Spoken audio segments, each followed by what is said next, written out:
இந்தியாவின் போர்க்கப்பல்களின் எண்ணிக்கையை அதிகரிக்கும் வகையில் உள்நாட்டிலேயே போர்க்கப்பல்கள் தயாரிக்கப்பட்டு வருகின்றன. அந்த வகையில் ப்ராஜெக்ட் 17A என்ற திட்டத்தின் அடிப்படையில் 7 போர்க்கப்பல்கள் தயாரிக்கப்பட்டுள்ளன.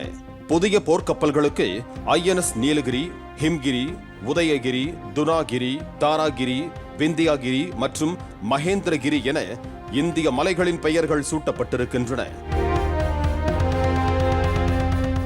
மேலும் ஒவ்வொரு கப்பலும் சுமார் 4000 கோடி ரூபாய் மதிப்பு கொண்டவையாகும். ப்ராஜெக்ட் 17A திட்டத்தின்படி INS நீலகிரி போர்க்கப்பல் கடந்த ஜனவரியில் இந்திய கடற்படையில் இணைக்கப்பட்டது. இதைத் தொடர்ந்து ஆந்திராவின் விசாகப்பட்டினத்தில் நடைபெற்ற விழாவில் INS உதய்கிரி மற்றும் ஹிம்கிரி ஆகிய போர்க்கப்பல்கள் பாதுகாப்புத்துறை அமைச்சர் ராஜ்நாத் சிங் முன்னிலையில் கடற்படையில் இணைக்கப்பட்டன. जोरदार तालियों के साथ स्वागत करें भारतीय नौसेना युद्धपोत उदयगिरी का और उन सभी महिलाओं और पुरुषों का जिन्होंने इस पल को संभव बनाया।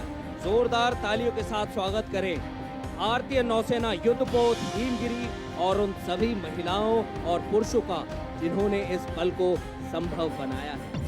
இரு அதிநவீன போர்க்கப்பல்கள் ஒரே நேரத்தில் நாட்டுக்கு அர்ப்பணிப்பது இதுவே முதன்முறையாகும்.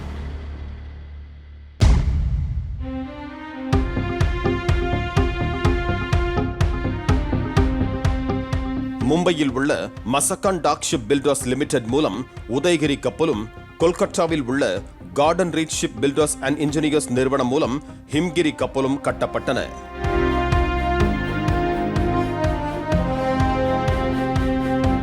இரு போர்க்கப்பல்களும் 488 அடி நீளம் மற்றும் 58 அடி அகலம் கொண்டவையாகும்.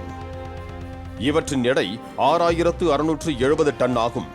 இந்த போர்க்கப்பல்களில் பிரம்மோஸ் ஏவுகணைகள், பரக் ஏவுகணைகள், 76mm துப்பாக்கி, நீர்மூழ்கிகளை அழிக்கும் ஆயுதங்கள் உள்பட அதிநவீன தளவாடங்கள் பொருத்தப்பட்டிருக்கின்றன.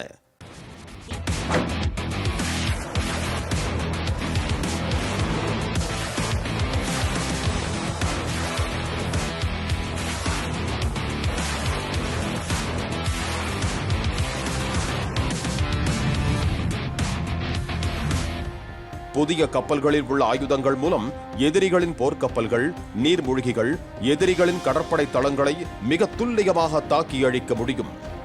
ப்ராஜெக்ட் 17A திட்டத்தில் கட்டமைக்கப்பட்ட கப்பல்களில் எஞ்சிய 4 போர்க்கப்பல்கள் அடுத்த ஆண்டுக்குள் கடற்படையில் இணைக்கப்படும் என கூறப்படுகிறது.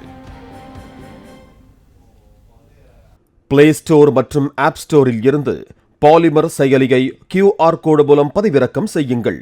செய்திகளை உடனுக்குடன் பெறுங்கள்.